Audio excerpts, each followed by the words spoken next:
Hello everyone, welcome. My name's Niklaus Rubinis and I work here at the school, and I'd like to thank everyone for being here today. I'd like to begin by welcoming you, but also acknowledging that we gather on Lutruwita, Tasmania Aboriginal land, sea and waterways. I pay my deep respects to the traditional owners of this land, the Palawa people, who belong to the oldest continuing culture in the world. Now, we've got a very special art forum today, and I'm really pleased to say that Brian Parks is here with us today. But before I give a proper intro, I just thought I'd just share a quick personal story. So it was back in 2009, I was doing a stint at the Sturt School for Wood in Mittagong, which is in the Southern Highlands of New South Wales. Brian, who was based in Sydney at the time, which was about an hour or so away, was invited by the then Crafts Centre's director to open an exhibition that I was lucky enough to be a part of. So around that time as well, I'd been introduced by a friend to a book that Brian had done, which was called Freestyle, New Australian Design for Living. So it was tied to a landmark exhibition which surveyed contemporary Australian design, and it really caught my attention. And it was inspiring in the sense that there was all of these creative people that I didn't know about doing all these amazing creative things all across the country. So at the exhibition opening, I remember the director saying to me something like, "It's okay, he's a very lovely person, he's friendly, he's very encouraging, and you know how it is when you come across someone who's done some great things, you're not quite sure how to talk to them, not quite sure what to say, or even if you should approach them." So I did approach him, and more accurately, I was gently prodded by the director, and as it turned out, Brian was indeed exactly as described: lovely, encouraging, supportive, generous, and curious. So I mention this because I'm just one of thousands of people, no doubt, who has a similar story. So, Brian is a graduate of the Tasmanian School of Art, which is here, and the CEO at the JamFactory in Adelaide, which is a position he's held since 2010. If you are not familiar with the JamFactory, I would suggest that you check it out, as it's arguably one of Australia's most important craft and design centres. Brian has overseen significant development of the organisation's exhibition training programs and substantial growth in both its audience and its operational budget. He's passionate about the social, the cultural and economic value of art, craft and design, and has worked in the senior curatorial and commercial management roles in the visual art, craft and design sector in Australia for almost 30 years. So he's had stints at the Australian Design Centre, the Museum of Contemporary Art, and also the National Gallery of Australia in Canberra. He's curated numerous exhibitions, like the big one that I mentioned before, all of which have focused on contemporary Australian craft and design, and he has remained active in mentoring and supporting emerging artists, designers and creative entrepreneurs over the last 20 years. Brian, it's an absolute pleasure. Thank you.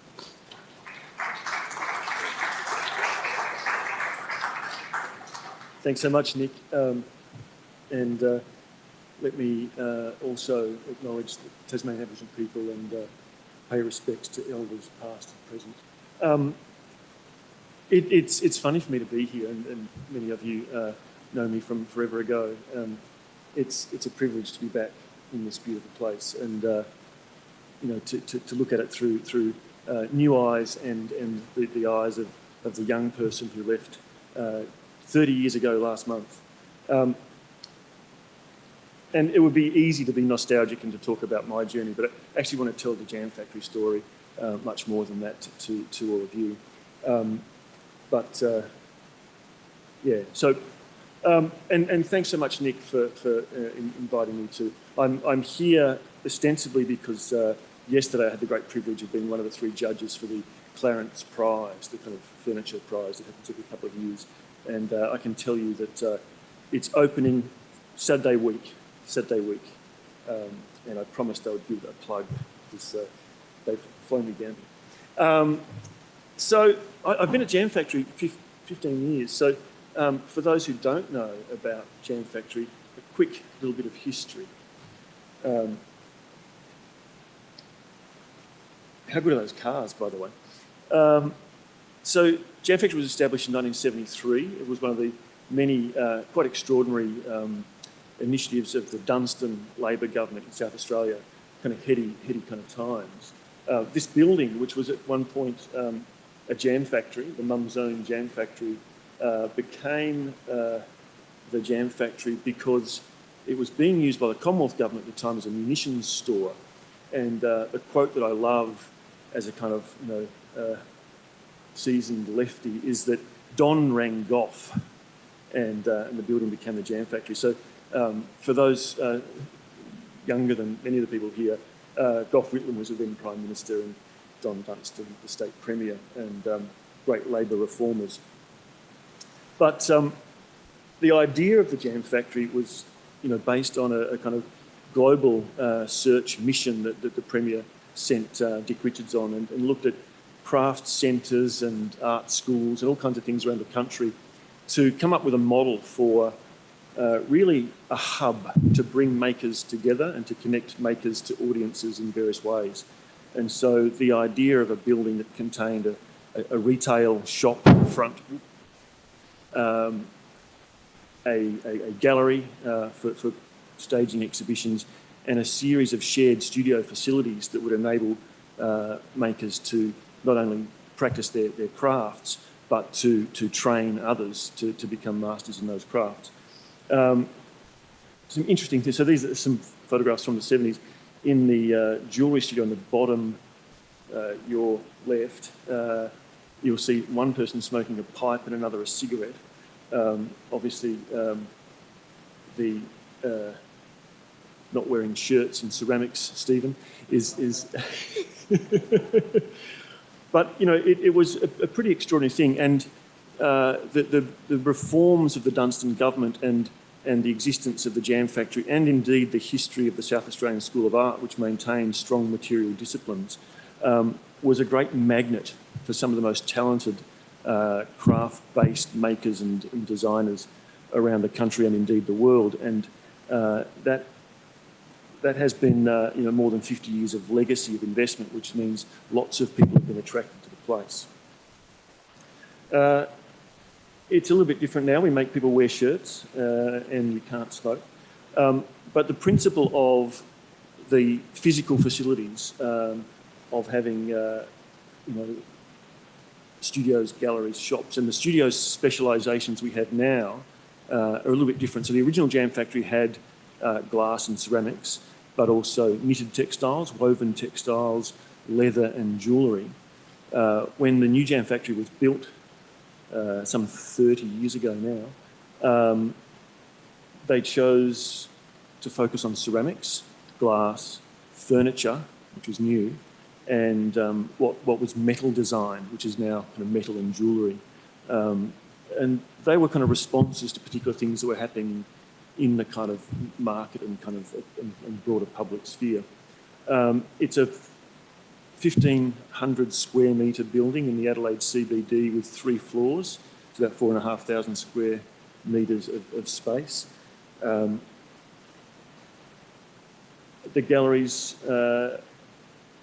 we also have a satellite facility in the Barossa, which I'll talk a bit more about. So the image on the top right there is from the Barossa. We have a big gallery space and a small gallery space. The rather beautiful James Tyler exhibition in the bottom left there is our small space. And of course shops is the other kind of thing. So again we have a shop, a flagship shop nearest me, the shop at the Barossa, and an online shop of course these days.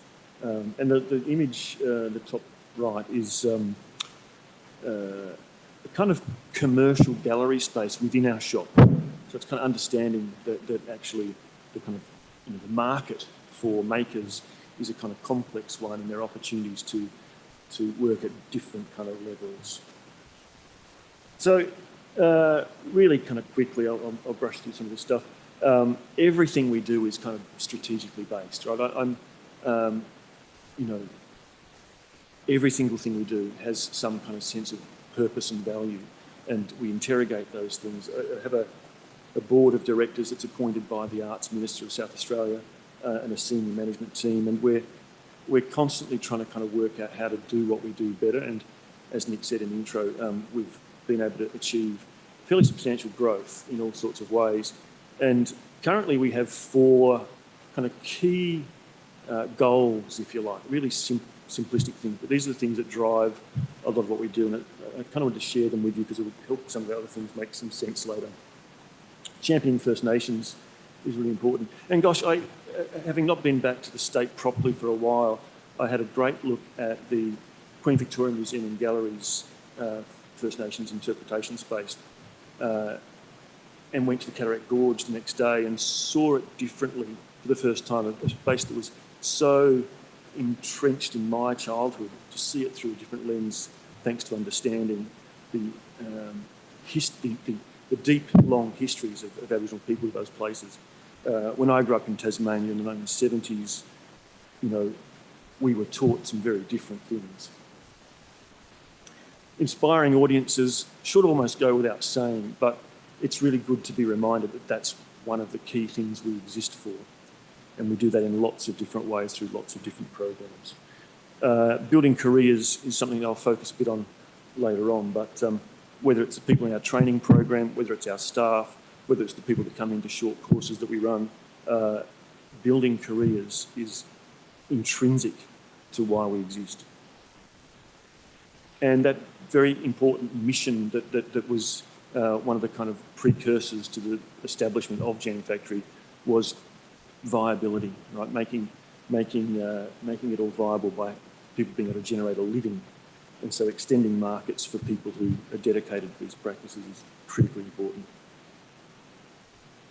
I don't do it alone. That's just to illustrate that there's a lot of people supporting me.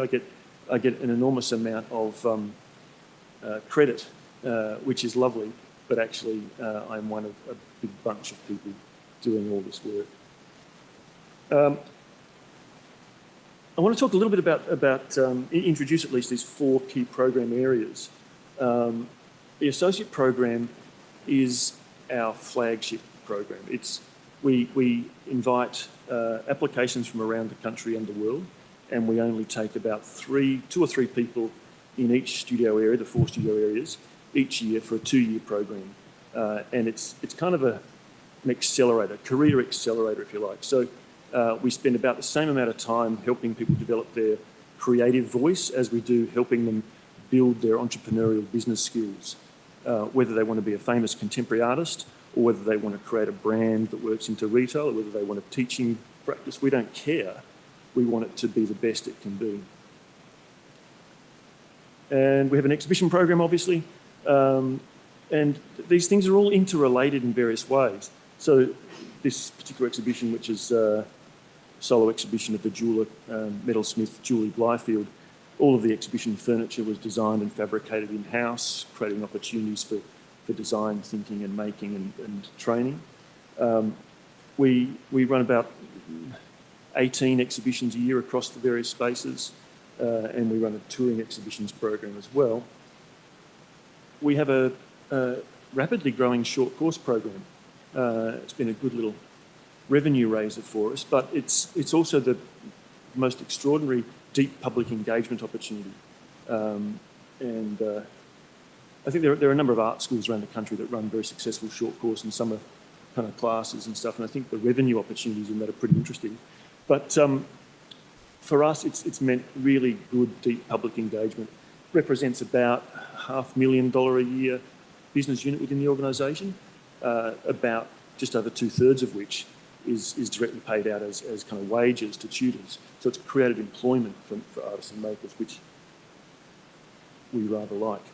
And the last of these kind of 4 key programs is what we call our design and production kind of program, and that covers all the entrepreneurial things we do in the studios to make a buck. And that might be producing our own collection, undertaking commissions, and a whole range of things, manufacturing for other people, all of which create employment and training opportunities.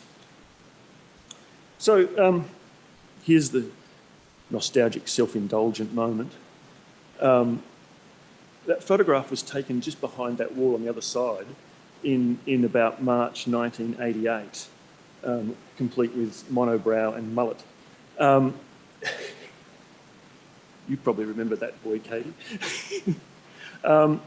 So prior to getting to JamFactory, I had, I guess, you know, an incredibly privileged 20-year kind of career that began with what was Entrepot in the entrance to the art school here, running the art supplies shop and gallery.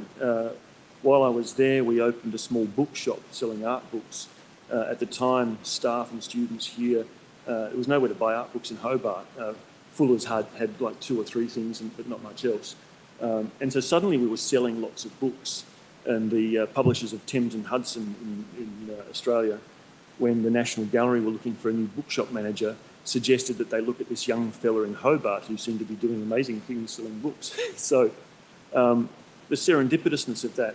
When I met Betty Churcher, who was then director, she thought I was too young to take on that role. But 12 months later, they were back in touch and they ended up going and doing that.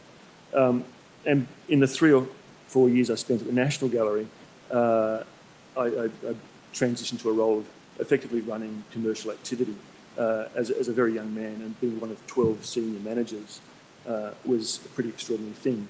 So this 20-year kind of career prior to JamFactory, the first 10 was in commercial activity. So, and then the third bit of that was at the Museum of Contemporary Art, where I did very similar things for a couple of years. But commercial activity within the context of cultural institutions. The second half of that 20 years was 10 years spent as the Associate Director and Senior Curator at Object Gallery, which is now the Australian Design Centre, which at the time had quite sophisticated set of galleries at Customs House and Circular Quay and a number of other things, a national magazine. That was a great privilege. It allowed me to curate some shows like the one Nick mentioned. And that process and those kinds of exhibitions allowed me to visit artists and studios around the country on a regular basis, not only to look at their work, but understand how they were making it work. And so this combination of 10 years of commercial activity and 10 years of kind of curatorial cultural activity with interesting interrelationships turned out to be the perfect preparation for a job running the JamFactory. I did not arrive in that crate, but there was actually a photo shoot for the UTAS alumni magazine. They put a few of us on the cover of the thing, and that was a photo shoot for that. I dug it up the other day. I thought it was cute. So what I want to focus on is kind of what I've been doing at JamFactory, and because I think it will resonate a little for some of you. Too many coffees this morning, you dry up. So I had this gift. When I applied for the job, or when I interviewed for the job rather, I talked about a number of things, and it was 2010, and I could see that 2013 was the organisation's 40th anniversary. So I figured there was a good run-up to use that as an opportunity to reorient the ship. Like, it's a reasonably big organisation, and we needed to kind of have time to plan. Preempting a bit of that, we needed a new website desperately, and so I got a leading firm, actually in Sydney, to take on doing a new website for us, and they for free. And they said, look, we'd love to do it, but the logo we don't like. Can we design you a new logo for free as well? So for 15 years we've had, or nearly 15 years, this branding. But that was actually also helpful for kind of indicating some kind of change. And you know, the values that went into the briefing and all this sort of stuff were really important. So in that 40th anniversary, we launched quite a few things. And again, back to this thing about strategy. Every single one of them was for a longer term purpose. So first among them was, in fact, in no particular order, Marmalade magazine. So it's kind of, our finance manager came up with the name. So creative people are not always the creative people, right? So at JamFactory, we produced Marmalade. And it was off the back of Object magazine, which had at the time effectively started to diminish. In fact, I think it had disappeared entirely by this moment. We published what was a kind of 64-page glossy, kind of fairly indulgent magazine And I understood that the Australia Council were looking at a new round of what was going to be 6-year funding, a new kind of multi-year investment kind of program for organisations. At the time, JamFactory was getting about 100 grand from the federal government, about $1 million from the state government. And I saw the opportunity for JamFactory to play a much greater role as a national leadership organisation. And so we published a magazine that looked and felt like a great craft and design magazine, high production values. We only printed 1,000 of them. 400 or more were sent directly to key influential people around the country. We did that for a couple of years in advance of these the Australia Council funding kind of round stuff. And it helped reposition the organisation in lots of ways. It wasn't the only thing. Oh, and so these days, so that served its purpose in that form. So these days, we print it as a kind of newsprint thing, like a 24-page thing that goes out with a free street press thing called City Mag in Adelaide. 10,000 of them are printed and inserted in the October issue each year, and then we print another 5,000, which we have in the building for visitors to take with them. And so the content is structured around that model. And obviously it's a great expansion of the readership from the original strategic intent of it. Another program that I'm really proud of that we launched for, again, strategic reasons, was a thing called the JamFactory Icons series. And this is, in some ways, and some of you will know about the ADC, or Objects Living Treasures program, and which was one of, I guess, one of the projects I led there. I thought, see, it's a good idea. We can do that here in South Australia as well. And in fact, that 50-year legacy of investment in something like the JamFactory that has led to so many successful craft-based artists and designers in Adelaide means that there's this deep well to kind of draw from to celebrate, internationally acclaimed artists and designers who work in craft media. So we're up to about number 13 now, I think. But in 2013, the inaugural one was Stephen Bowers, who was my predecessor, and a very accomplished ceramic artist in his own right. But the principle of the shows is that it's a major show, predominantly new work, that's launched during what is called the Sala Festival. So Adelaide has this South Australian Living Artists Festival. And then the show tours to venues around the country. Each of these shows will have gone to a dozen or more venues over usually 3 years. And we've also published a monograph on each artist. And what, again, so that's allowed more eyes around the country to see JamFactory and South Australian artists in a different kind of light. The other series that we launched, and again, this relates to the interview I had for the role, JamFactory had to some extent been working in a kind of a limited space, and I thought that the opportunity for the organisation to grow would be in connecting with those areas that are kind of related, that could be related perhaps through the material disciplines. And so in South Australia, obviously the food and wine industry was one of those, and we've done something specific to that. But the others were the kind of built environment architecture kind of field. The contemporary visual arts, which, and you'll all appreciate that there are some distinctions between the kind of craft and design world and the contemporary visual arts world. They're kind of semantic kind of nonsense to me, but there are real differences that can be navigated. And there's another one. Oh, design, like proper design. So as much as JamFactory has been in the kind of craft and design space, its relationship to the more commercial design industry was fairly limited. So I thought that we could change that dial. And one of the ways that I was keen to look at that was through a series of exhibitions that played with material. And so the first one was the wood exhibition, which was called Wood, Art, Design, Architecture. And so we invited some of the most accomplished artists, contemporary artists, people like Hossein Belamanesh, some of the most extraordinary architects like John Wardle, and some of the most extraordinary designers like Kai Lu. So I've just used all male examples there, but there was a good split.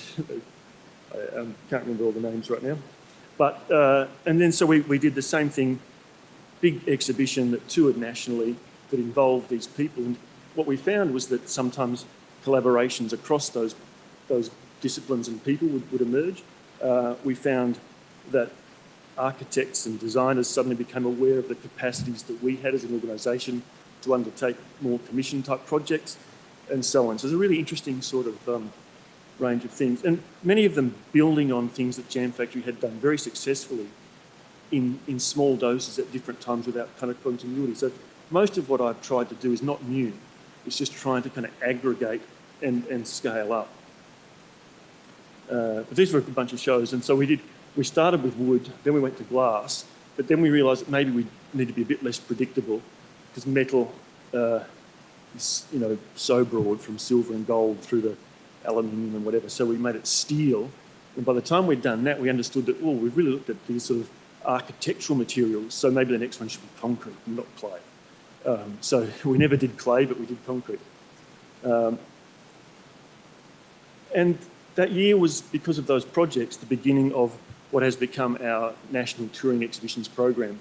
Now, I think if I get the numbers right, we've now had about 160-something presentations of 17 exhibitions in 66 different venues around the country to 600,000 or 700,000 people. That's been a game changer for us in terms of the way that the organisation is understood as a kind of national relevant organisation.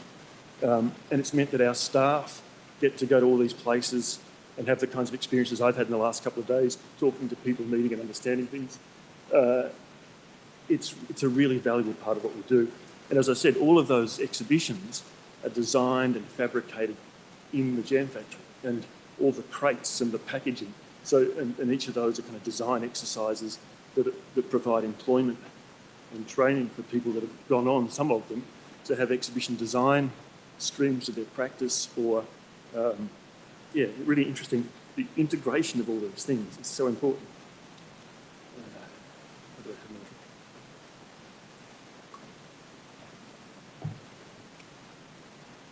Publishing has been a passion for me ever since I spent a lot of time on the photocopier in the admin office here, creating catalogues for the Entrepot shows.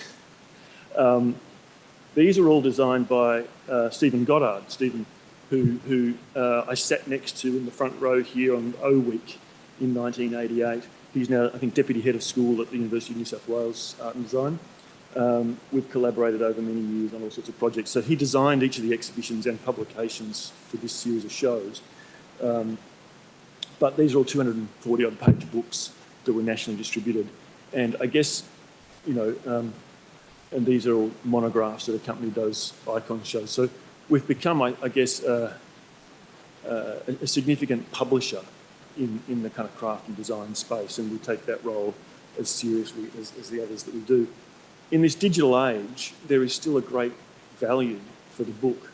And Stephen Bowers talked about the monograph that was actually produced as part of the Sala monograph series, but we were able to get that application up. The Museum of Fine Arts in Boston purchased some of Stephen's work off the back of the fact that they'd received a copy of this book. You know, as much as social media and the internet makes all its connections, sometimes the gravitas of something in print can change the game. Toward the end of that 40th anniversary, we launched a satellite facility in the Barossa Valley. And this came out of the fact that we'd already developed, as part of this sort of strategic thinking, the idea that as an organisation we needed to do more regionally. And I think we probably thought of, you know, a bus that would go out to the regions and do stuff outreach-wise or something. But because we had this ambition, when the new owners of the Seppeltsfield Estate Winery, which is this extraordinary heritage asset in the Barossa Valley, came to us and said, look, we'd like to do something kind of artisan villagey, you know, to respect the history of this place. You know, what you know, can you guys set up a glass blowing studio or something? Of course, that was a bit tricky, but we created a space that has the shop, gallery, and a whole lot of spaces for artisans to ply their craft and work directly with the public. So it's a kind of cultural tourism facility, Its objectives are a little bit different to our main headquarters in the city, but we get about 80,000 visitors a year through this facility and only about 50,000 through in the city, which is kind of interesting. The turnover in the shop at the Barossa is only kind of 280, 300,000, whereas with the smaller numbers in the city, our shop is about 1.3 million or something. So different kinds of audiences, different kinds of objectives. This is Barry Gardner. He's a knife maker with 40 years experience, who's just recently moved out of the premises actually. And I think we're going to turn that space into a shared ceramics facility.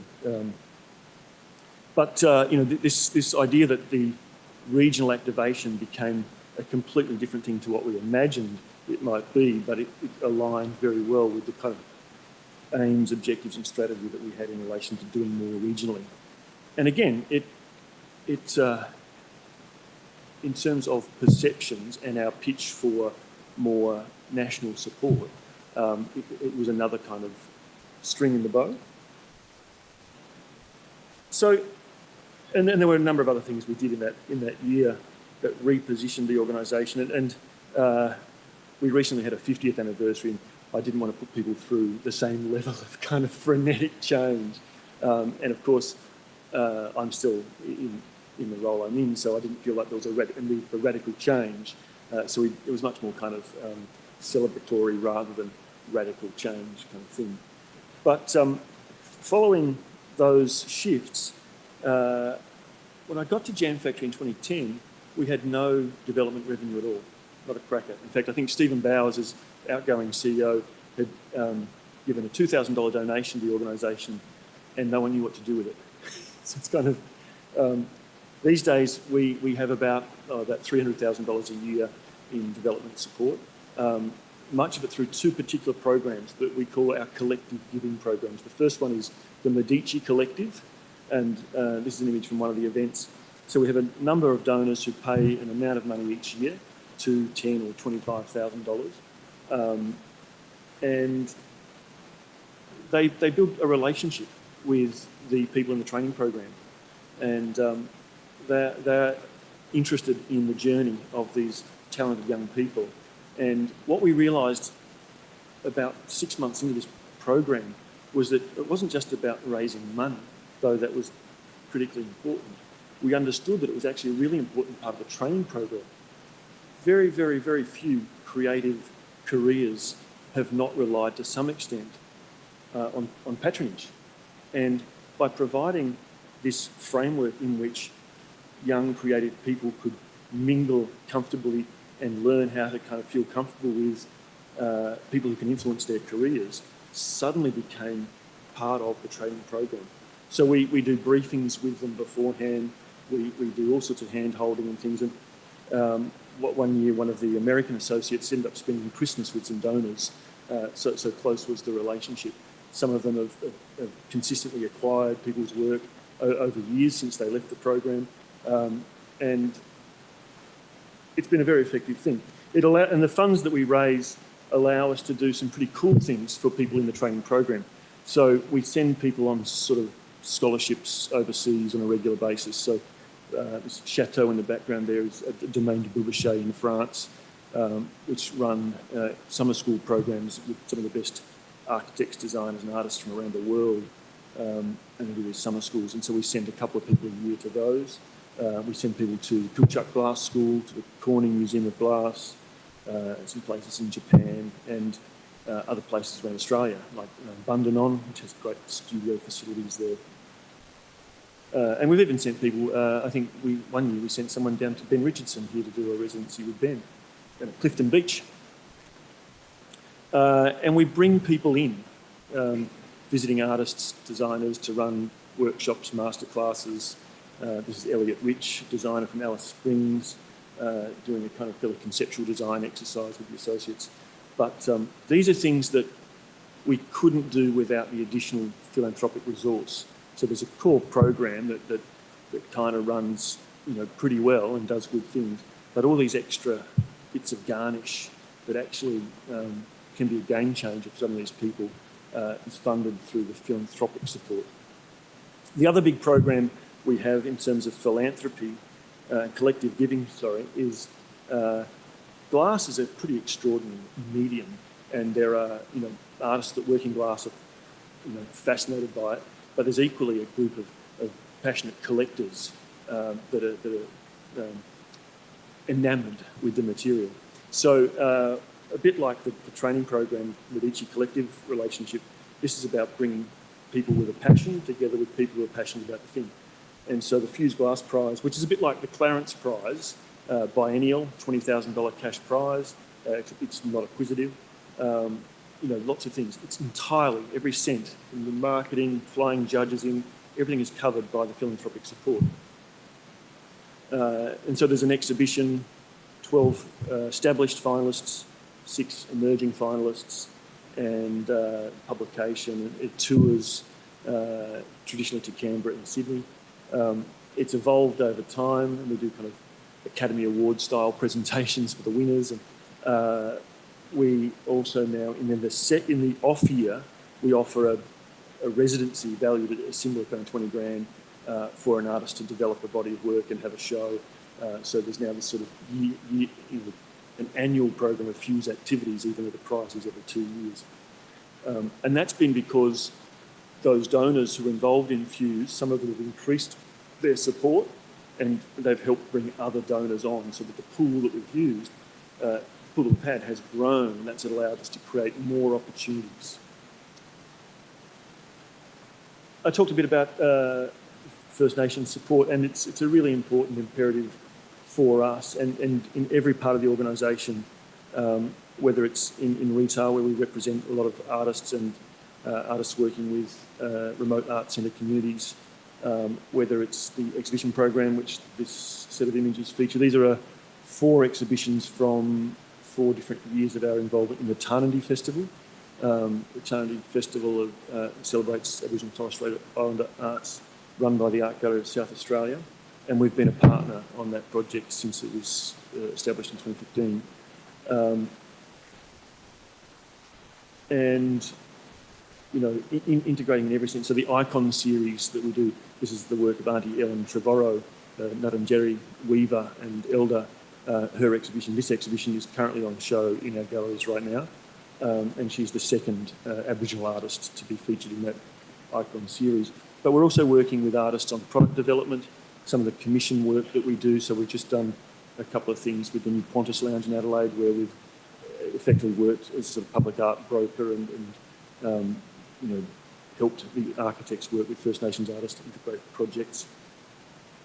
So it's a really important part of what we're doing currently, and this is a spread from the catalogue that accompanies Auntie Ellen's show, and these are, they're both nieces actually.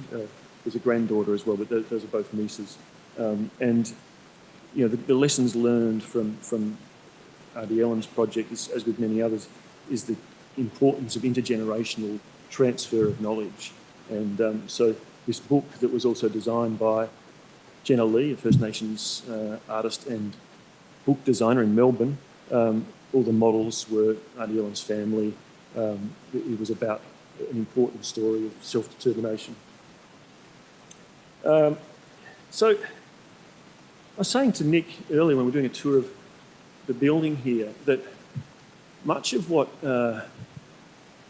we've been able to achieve at JamFactory in terms of growth, and to give you a sense, the total turnover of the organisation this financial year just ended, and I just finished submitting the annual report to our board, it's just over $7 million.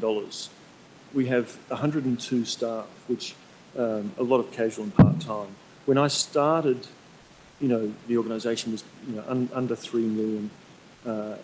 Much of that growth has come from the entrepreneurial activities that we undertake.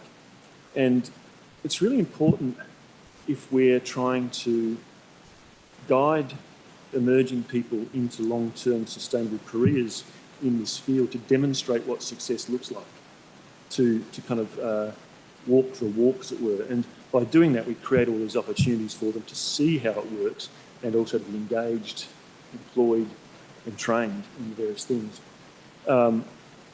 Since the very early days, JamFactory has produced stuff under its own brand to sell. some fabulously beautiful wonky green glass from the 70s, if you can find on a second-hand market, worth looking out for. And we've produced sort of homeware-y gift products for a long time, but the idea of a furniture and lighting collection is something relatively new. So 2016, we launched our first iteration, and we made lots of mistakes. The only product left from this slide here is the cusp chair, which was actually designed by a guy called Rhys Cooper, who's a graduate of the no longer operating furniture program in Launceston. But we learnt a lot in those failures, and that's as valuable in a training context as success. We did all sorts of events with the collection. I think the set of tables in the foreground there, that's also still in production, designed for us by Adam Goodrum, a well-known Sydney-based designer.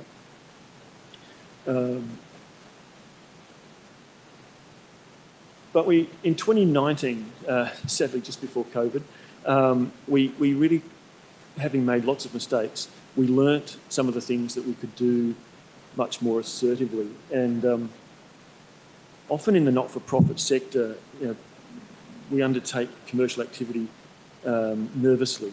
And I've always had the view that either we can do it or we can't do it. If we can't do it, let's stop doing it. If we can do it, why don't we aspire to do it at the highest level? So we would like the Jam collection to be a multi-million-dollar thing that supports the organisation to do all of its for-purpose stuff in the long term. Not to remove the support of government, but to not be entirely reliant on it.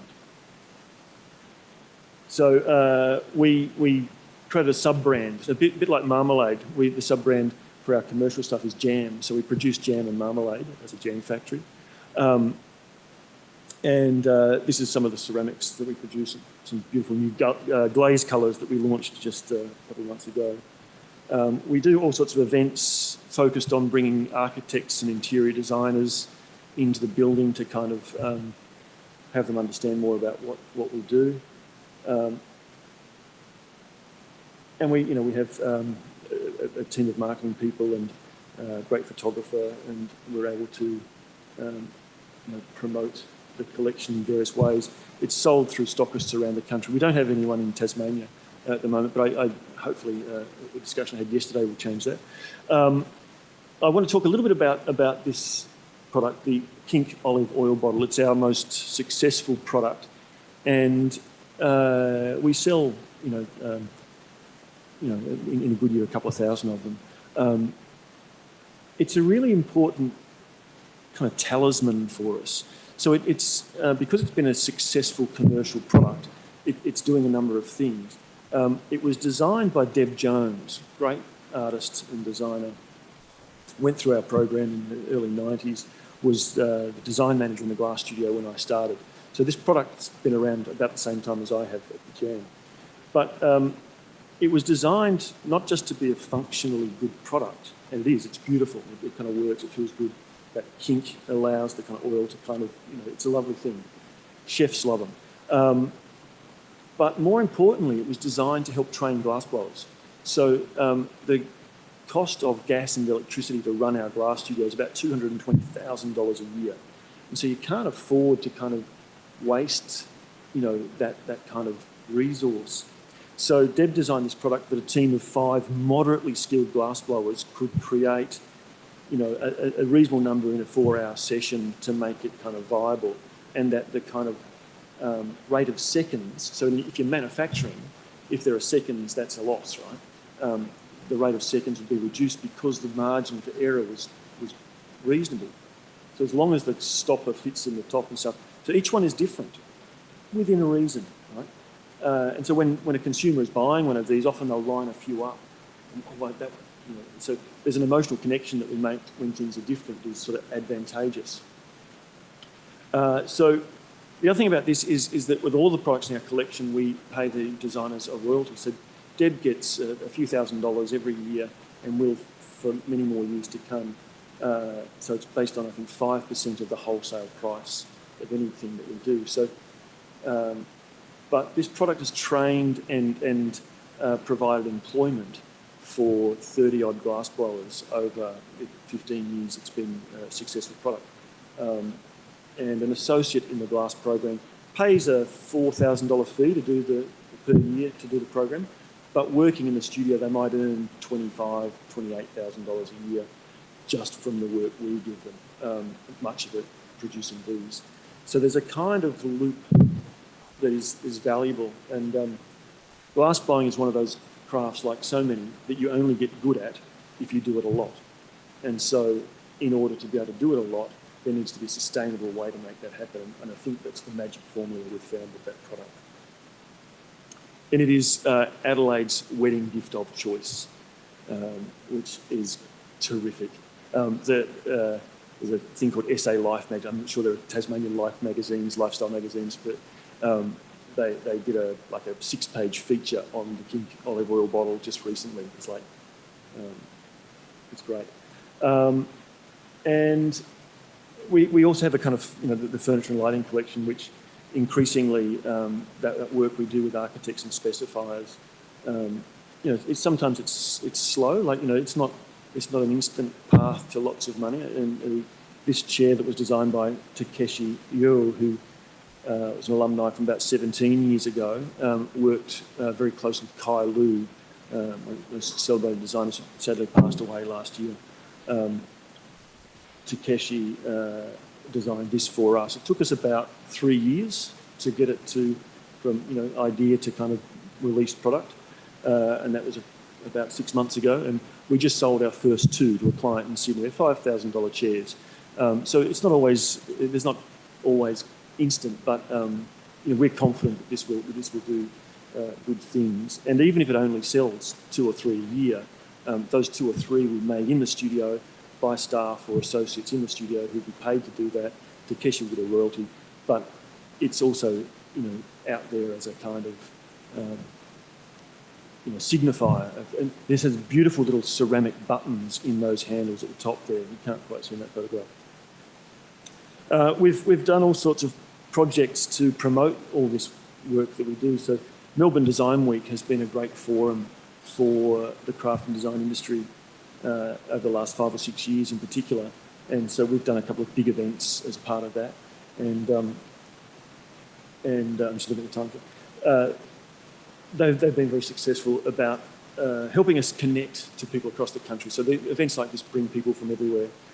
We basically created a cafe and gave free coffee and donuts to everyone that came. The NGV acquired all of this furniture, or a big chunk of it, to create a cafe for, I think, an upcoming Impressionism exhibition that they had at the time, near Melbourne Design Week. One of the most important things that we've done with the short course program, so after COVID, it was our fastest growing thing, and it really is interesting how people want to do things with their hands and come together. And so, like I said, it creates all this employment as well.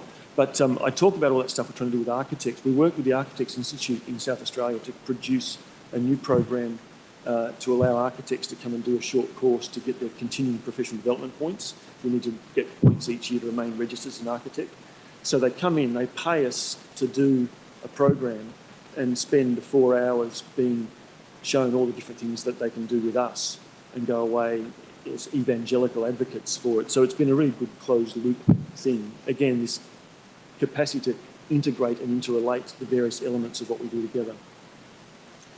I'm going to skip over this because I want to get to, we did a whole lot of work with the Chihuli project, which had 1.4 million visitors to the Botanic Gardens. And I was able to dust off my curatorial skills, and we did an exhibition of 6 South Australian artists to showcase that actually we have world-leading glass artists in Adelaide as well.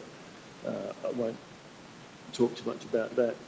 But I want to finish with, like I say, that flagship and most important program that we do is the Associate Training Program, and tell you 4 quick stories of some relatively recent successful alumni.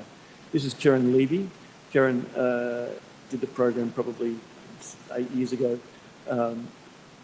she has a successful practice that's sustained largely through her social media profile. She sells a lot of work all over the world through social media. She and her husband, Luca, who she met at JamFactory, and that's not uncommon, formative stage of life thing. That work, by the way, is taller than her. They've set up a beautiful kind of studio in Strathalbyn, and are doing great things. But she came in thinking that she was going to be a studio potter and had great aspirations for that. Discovered a different kind of way, changed tack, and has been fully self-employed from her art practice for the last 4 years, and almost entirely self-employed for the last 8 through the practice. Andrew Carlvoth, some of you will have heard of, one of the great young creative entrepreneurs in the Australian craft and design space. His works have been acquired by NGV and other public institutions. He was not that long ago an associate at the JamFactory, and then not that long ago after that, he was the youngest head of our studio, the furniture studio, and did a number of great things for us, including introduce short courses for furniture, which previous heads had found was probably too challenging. It's not easy, but Andrew found a way. He's now got an operation called Mixed Goods Studio, which is a kind of share, a bit like Dot, except it's a bit like Dot, but it's run a little bit differently, and he's doing exceptional things and supporting lots of other artists and designers.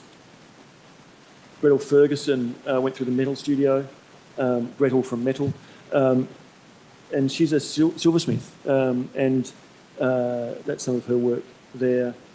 Won the Robert Foster Award, both the emerging and the big prize in its inaugural year, and has been very successful in the international silversmithing kind of communities, had residencies and awards and stuff. But part of her business model that's so fascinating is in the background there you can see some of the kind of lasts, which are those kind of metal tools that the silversmith used to bang onto.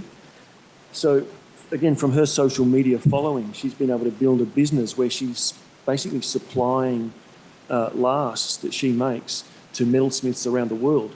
It's a very interesting niche. So these kind of they're good examples, some of these things, about the way that people sustain their careers, and we're interested in the lateral kind of approach and the unique approach, and hers is one of my favourite stories. And I thought I'd include Liam because he's a real rising star in many ways. He's got a show currently on at Tolano Galleries in Melbourne, and I guess it's probably the first time Jan has seriously showcased any artist that's come out of the kind of material discipline practice in some way, and his work transcends that, but that's certainly the pedigree he comes from. And I think we've seen over the last 15 years or so ceramics being picked up very well by the commercial gallery sector. We're starting to see glass into that frame in a really serious way right now. Liam saw the Chihuly exhibition at the National Gallery in 2000 and fell in love with glass, went and kind of swept floors at a glass studio, then went to art school in South Australia and did the glass program, came to JamFactory and did the 2-year program there, and then worked for us for a number of years. He's now with Nick Mount and Tim Edwards running a studio that's been established in Kent Town and producing some of the most outstanding work I've seen in the medium. So that's, to finish, that's just some of the kind of recent associates that have been through the JamFactory. I could tell you a similar story about each of them, and they're only some of the 150 odd that have come through in the 15 years I've been there. Their journeys are what make it such an exciting place to work in, and why I'm keen to be there for quite a bit longer. Every year, 10 or 12 new people come in, and we stay connected with them for the rest of their careers. And it's a privilege to be able to do that every day. Thank you.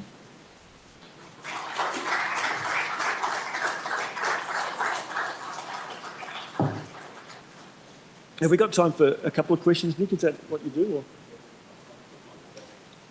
Sorry, I went over.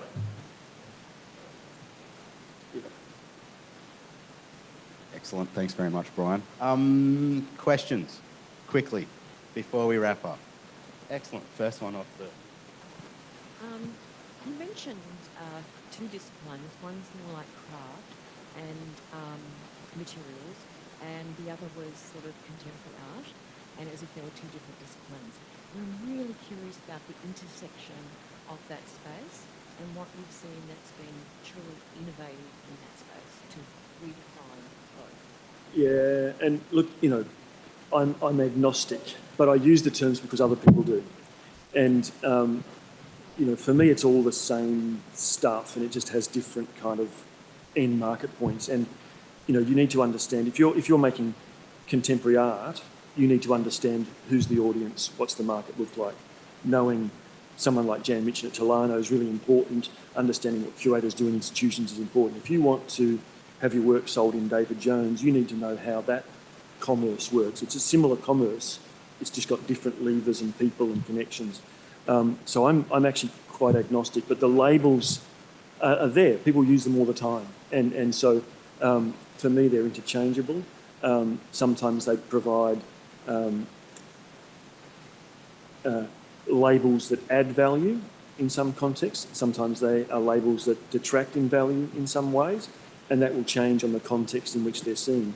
So it's probably not quite the answer you're after, but we can waste enormous amounts of time. I try to encourage people that are pursuing these careers not to worry too much about what they call it, what other people call it, but to understand what it is they want to do and connect to the right stuff.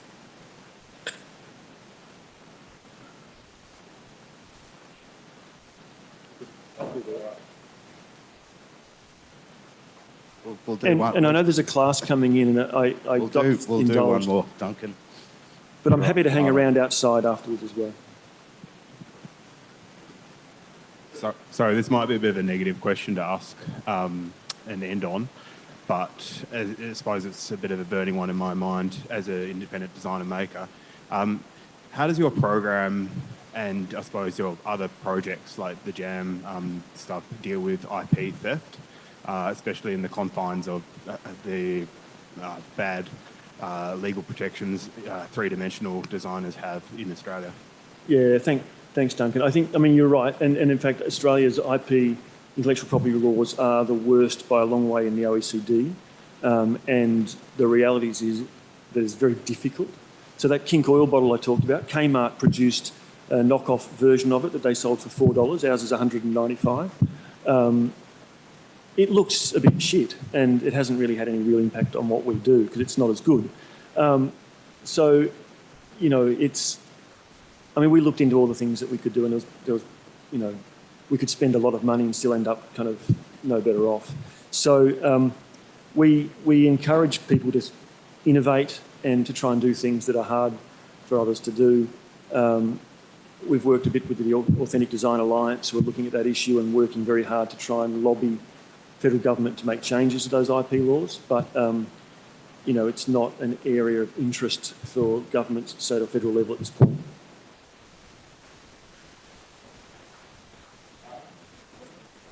Can we just ask a really quick question from the north? Hey, thanks very much for coming along. Thanks very much to Brian Parks.